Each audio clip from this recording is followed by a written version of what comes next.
Hello बच्चों, कैसे हो आप। चलो एक बार फिर आपका स्वागत है। और आज के सेशन में हम पढ़ने जा रहे हैं पत्र लेखन का दूसरा भाग, यानी कि अनौपचारिक पत्र। देखिए,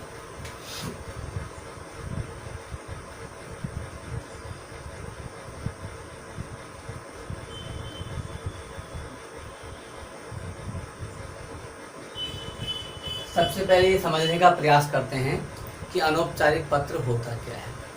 मैंने पिछले सेशन में आपको बताया था कि अनौपचारिक पत्र 3 प्रकार के व्यक्तियों को दिए जाते हैं। एक, हमारे परिवार के लोग। परिवार के लोगों में आ जाते हैं मम्मी पापा, दादा दादी, भाई बहन। उसके बाद आ जाते हैं हमारे रिश्तेदार, नाना नानी, चाचा चाची, बुआ मौसी। वो दूसरे टाइप के व्यक्ति होते हैं। और तीसरे व्यक्ति होते हैं हमारे मित्र, और वो जिनसे हमारा दिल का रिश्ता होता है। तो ये 3 ही प्रकार के व्यक्ति हैं जिनको अनौपचारिक पत्र हम देते हैं। तो चलिए आज के सेशन में हम बताते हैं सबसे पहले कि अनौपचारिक पत्र का प्रारूप क्या होता है और हमको किस प्रकार से अनौपचारिक पत्र का प्रारूप तैयार करना चाहिए। देखिए, सबसे पहले अनौपचारिक पत्र में हम पता लिखते हैं। तो हम यहाँ पता लिखते हैं। मैं पता लिख रहा हूँ 21 अग्रवाल कॉलोनी,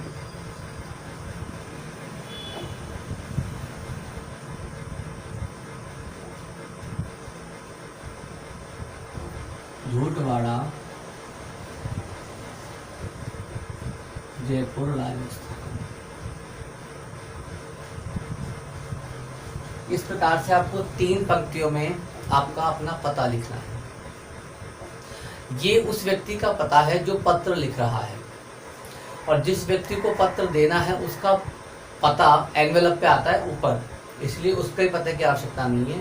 ये उस व्यक्ति का पता है। जैसे आप पता लिख रहे हैं, अपना पत्र है तो आप अपना पता है लिख सकते हैं, पर वो पता 3 लाइन में ही आना चाहिए। नियम ये है, 3 पंक्तियों में ही आना चाहिए। इसके बाद हम लिखेंगे दिनांक। दिनांक आप लिख सकते हैं, हिंदी में ही लिखें 3 सितंबर 2020। ठीक है। इसके बाद यहाँ से 4 पंक्तियों के बाद में मूल बात स्टार्ट होती है, महत्वपूर्ण बात स्टार्ट होती है। और वो ये है,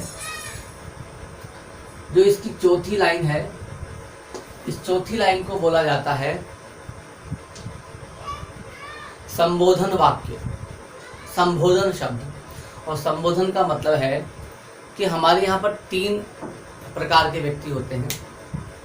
हम जो हमसे बड़े हैं रिश्तों में, हमारे बराबर और हमसे छोटे। तो तीनों व्यक्तियों के लिए लाइन नंबर 5 और लाइन नंबर 6 अलग अलग लिखी जाती है। मैं क्या करता हूँ, यहाँ पर एक चार्ट बनाता हूँ, इसके माध्यम से समझिए आप इसको। यहाँ पर हो गए बड़े, बीच में हो गए छोटे, और यहाँ पर हो गए बराबर।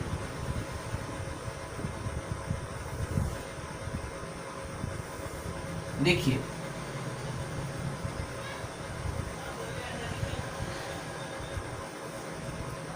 ये जो पहली लाइन है, यानी कि ये नंबर 5 की जो लाइन है, ये कहलाती है संबोधन।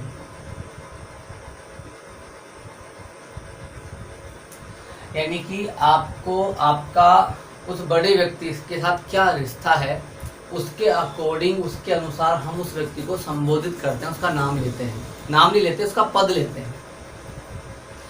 अब मान लीजिए आप एक पत्र लिख रहे हो अपने पिता को, तो ये जो इसकी 5वीं लाइन आएगी, यानी कि जो भी हमसे बड़े हैं, बात पिता की नहीं है, आपसे जो भी बड़े हैं रिश्ते में, यदि उनके लिए आप पत्र लिख रहे हो, तो 5वीं पंक्ति जो है संबोधन की होती है। उसमें क्या लिखना चाहिए, उसमें हम लिखेंगे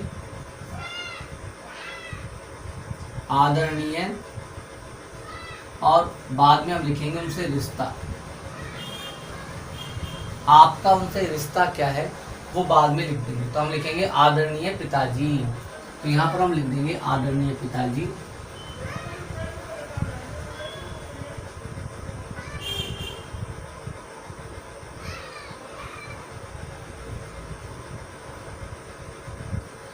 अब आप पिताजी की जगह माँ को पत्र लिख रहे हो, तो आप लिख दोगे आदरणीय माता जी। आप बड़े भाई को पत्र लिख रहे हो, आप लिख दोगे आदरणीय बड़े भाई साहब। आप बड़ी बहन को पत्र लिख रहे हो, आप लिख दोगे आदरणीय बड़ी बहन। आप चाचा जी को पत्र लिख रहे हो, आप लिख दोगे आदरणीय चाचा जी, आदरणीय चाची जी, आदरणीय नाना जी, आदरणीय नाना जी, आदरणीय दादाजी। ठीक है, तो ये आपका हो गया संबोधन बड़ों के लिए। अब आपसे जो छोटे हैं उनको यहाँ पर आपको लिखना है पत्र छोटों के लिए। तो आप लिखोगे प्रिय अनुज या अनुजा और उसका नाम।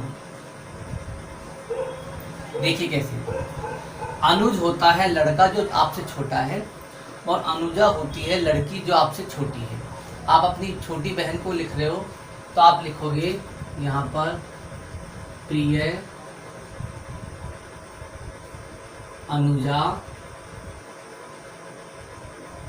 राखी, उसका नाम राखी है तो आपने नाम लिख दिया, तो प्रिय अनुजा राखी नाम हो गया। यदि आप छोटे भाई को लिख रहे हो तो आप लिखोगे प्रिय अनुज, उसका नाम मान लो मेघांश है तो मेघांश। ठीक है, फिर हम आते हैं नंबर 3 यानी कि बराबर। बराबर में हमेशा कौन आते हैं? आपके मित्र। तो मित्रों के लिए लिखोगे प्रिय मित्र और उसका नाम। आप यहाँ पर लिख दोगे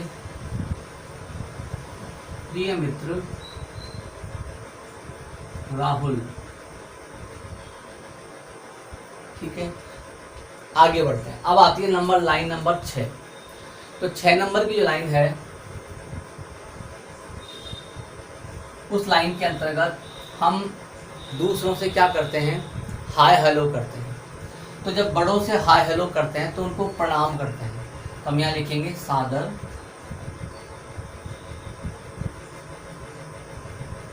चरण स्पर्श और एक्सक्लेमेटरी मार्क। तो हम आदरणीय पिताजी के नीचे लिख देंगे सादर चरण स्पर्श और एक्सक्लेमेटरी मार्क। ठीक है, यदि यही लाइन हमको अपने छोटों के लिए लिखनी हो तो हम लिखते हैं चिरंजीवी रहो। अर्थ बताऊंगा, पहले लिख लो चिरंजीवी रहो। यदि यही हमको हाय हेलो अपने फ्रेंड से करनी हो तो हम लिखेंगे नमस्कार। तो यहाँ लिख दिए नमस्कार।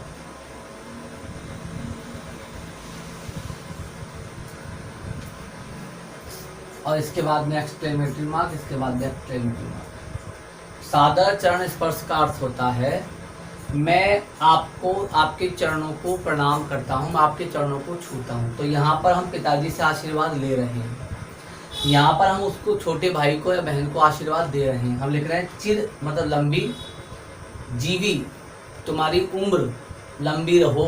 हम तुमको ये आशीर्वाद देते हैं कि तुम्हारी आयु लंबी हो। और यहाँ पर जनरल हाय हेलो होती है। नमस्कार का अंग्रेजी में अर्थ होता है हाय हेलो। तो नमस्कार मित्रों को किया जाता है, ना तो उनसे प्रणाम किया जाता है ना उनको आशीर्वाद दिया जाता है, उनसे हाय हेलो होती है। इसके बाद में हम प्रारंभ करते हैं हमारी अगली लाइन यानी कि 7वें नंबर की लाइन। और वहाँ पर हम लिखेंगे, देखिए क्या,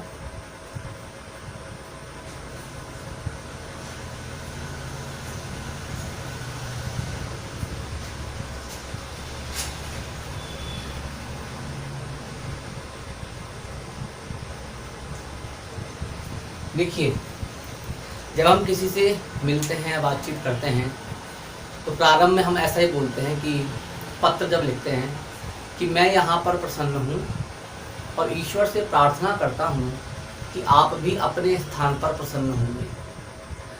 इतनी बड़ी लाइन को लिखने की आवश्यकता नहीं है। उसके लिए आप संस्कृत के 3 शब्दों का प्रयोग करें। बहुत बार बच्चे प्रश्न करते हैं कि संस्कृत के शब्दों का प्रयोग क्यों?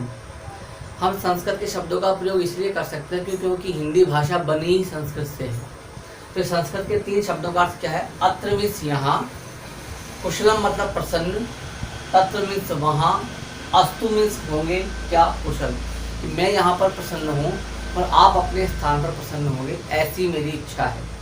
ये आप लिख करके अपना फर्स्ट पैराग्राफ बनाइए और फर्स्ट पैराग्राफ में कारण बताइए पत्र लिखने का, ठीक है। उसके बाद में आप मेन जो समस्या है वो बताइए, जिसके बारे में जिक्र करना चाहते हो उसको विस्तार दीजिए उस बात को दूसरे पैराग्राफ में। तीसरे पैराग्राफ में उसको संदेश या जो भी आप कहना चाहते हो उसको शॉर्ट फॉर्म में लिख करके ख़त्म करिए और फिर अपना 3 पैराग्राफ में अपने पत्र को ख़त्म कर दीजिए। इसके बाद में अंत में आता है हमारा यहाँ, जैसे हमने नंबर लाइन 5 और 6 में अपने विचार अलग अलग लिखे, तो अंतिम लाइन के अंदर भी अलग अलग व्यक्तियों के लिए अलग लिखा जाएगा। यदि आप बड़ों को लिख रहे हो तो आप अंत में लिखोगे आपका पुत्र है आप, तो आप लिखेंगे पुत्र। आप चाचा जी को पत्र लिख रहे हैं तो आप लिखेंगे आपका भतीजा।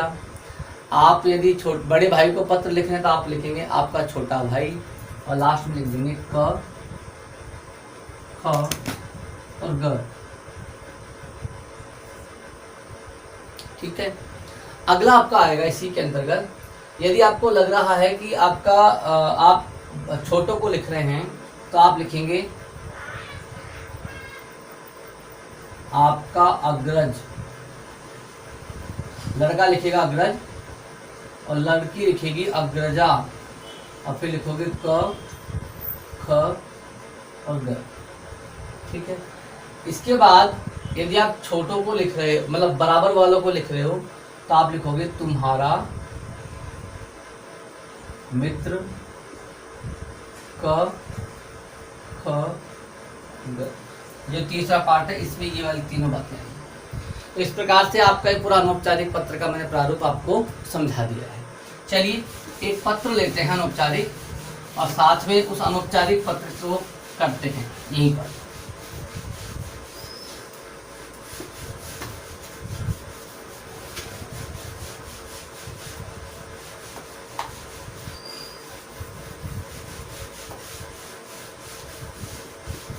चलिए तो एक विषय उठा लेते हैं और आपका विषय है राखी भेजने पर धन्यवाद देने हेतु बड़ी बहन को पत्र लिखिए। आपकी बड़ी बहन ने आपको रक्षाबंधन अभी गया है तो उसी उपलक्ष्य में आपको राखी भेजी, तो आप उसको धन्यवाद पत्र लिख रहे हो। देखिए आप लिखेंगे, सबसे पहले पता लिखेंगे 21 अग्रवाल कॉलोनी,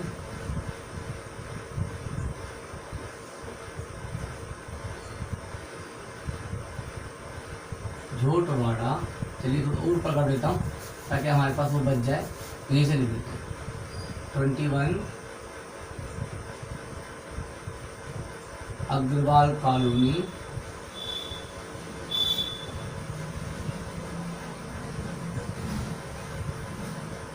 झोटवाड़ा,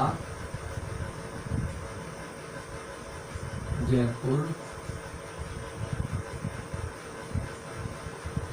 राजस्थान, दिनांक 5 सितंबर 2020। फिर आप लिखेंगे, बड़ी बहन को लिख रहे हैं तो बड़ी बहन के लिए हम लिखेंगे आदरणीय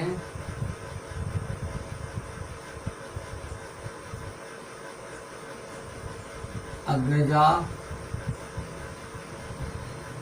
ये आदरणीय बड़ी बहन लिखा। इसके बाद में उनसे आशीर्वाद लेंगे तो हम लिखेंगे सादर चरण स्पर्श, ठीक है। इसके बाद में एक्सक्लेमेटरी मार्क लगा देंगे। इसके बाद नीचे वाली लाइन से लिखेंगे अत्र कुशलम तत्रास्तु। अब लिखना प्रारंभ करते हैं मूल विषय।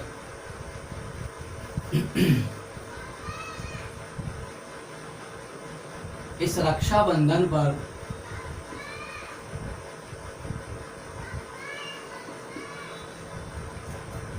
आपके द्वारा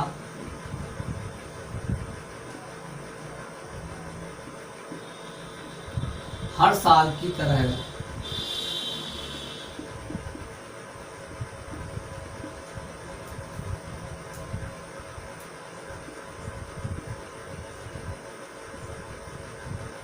राखी प्राप्त करके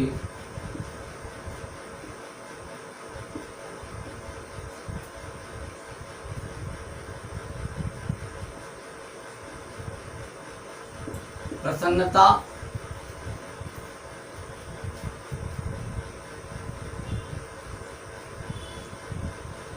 महसूस हो रही है।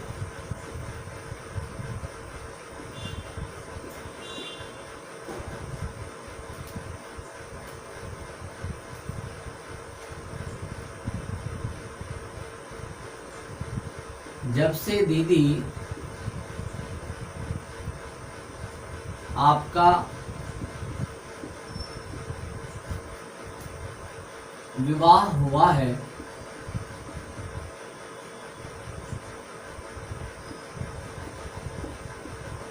तभी से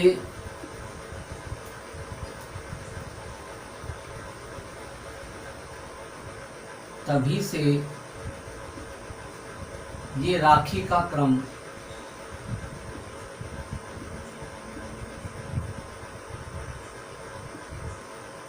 अनवरत यानी कि बिना रुके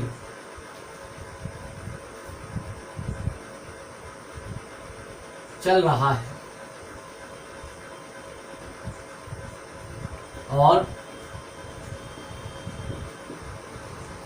यह आपका मेरे प्रति असीम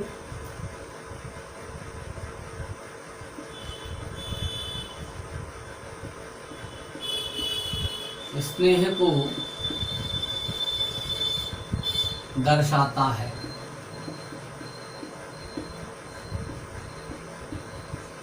तो फर्स्ट वाले पैराग्राफ में हमने क्या किया, इसका बैकग्राउंड तैयार कर दिया कि आपको दीदी ने भेजा है तो आपने प्रसन्नता है, आप खुश हो रहे हैं, और आपने बता दिया कि आप लगातार भेज रहे हैं। पहले भी आपने बहुत बार भेजा है, हर बार भेजते रहिए। शादी के बाद भी आपने लगातार इस क्रम को तोड़ा नहीं है, और ये आपका मेरे प्रति प्रेम ही है जिसको आप राखी के माध्यम से दिखाने की कोशिश करते हैं।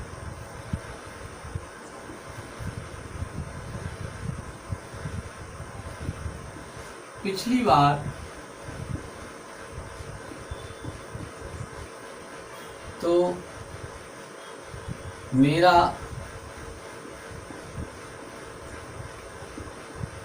सौभाग्य रहा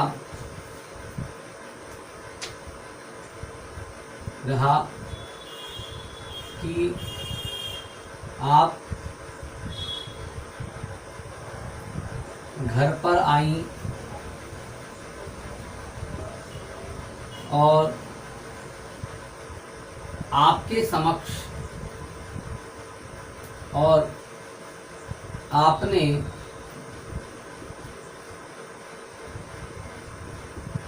अपने हाथों से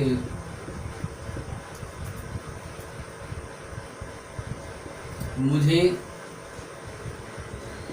राखी बांधी।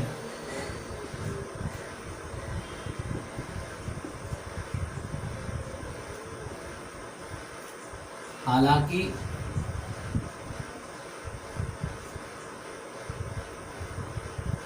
आपके द्वारा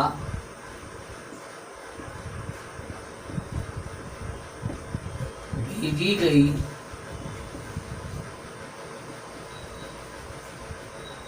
राखियों को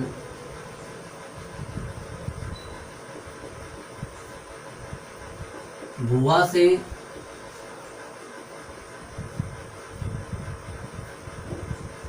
बंधवाकर भी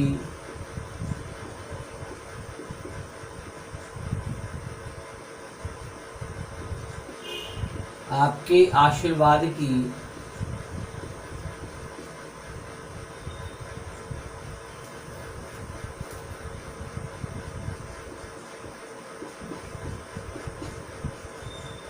की प्राप्ति हो जाती है।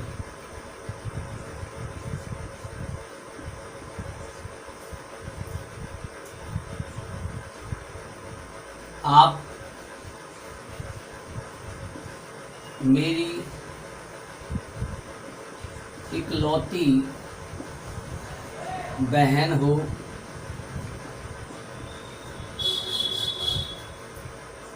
और आप हमेशा ही अपनी जिम्मेदारियों को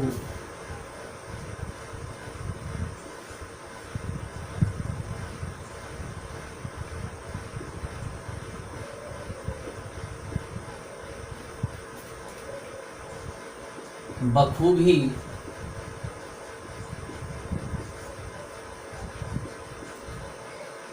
निभाती आई हैं।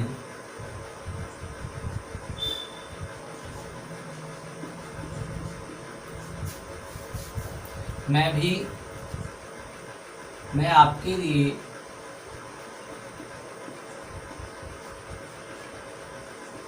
अपनी कमाई से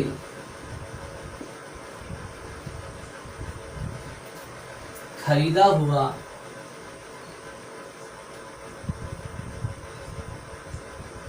एक छोटा सा उपहार भेज रहा हूँ।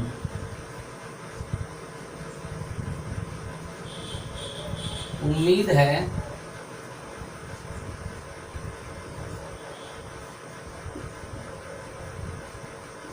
एक दो दिन में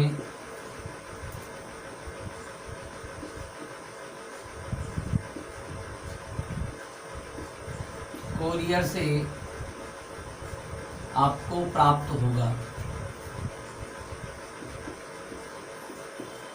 हो जाएगा।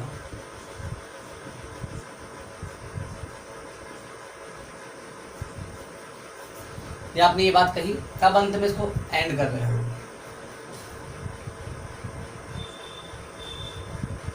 माता पिता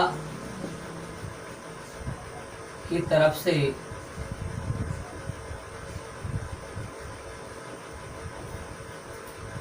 आपको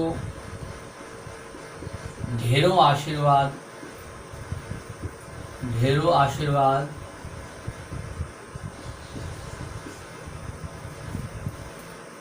और वहाँ सभी को मेरा सादर प्रणाम।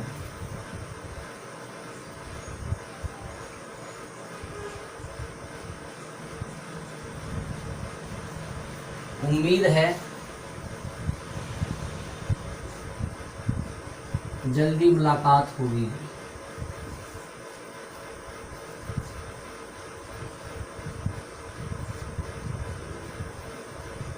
आपका अनुज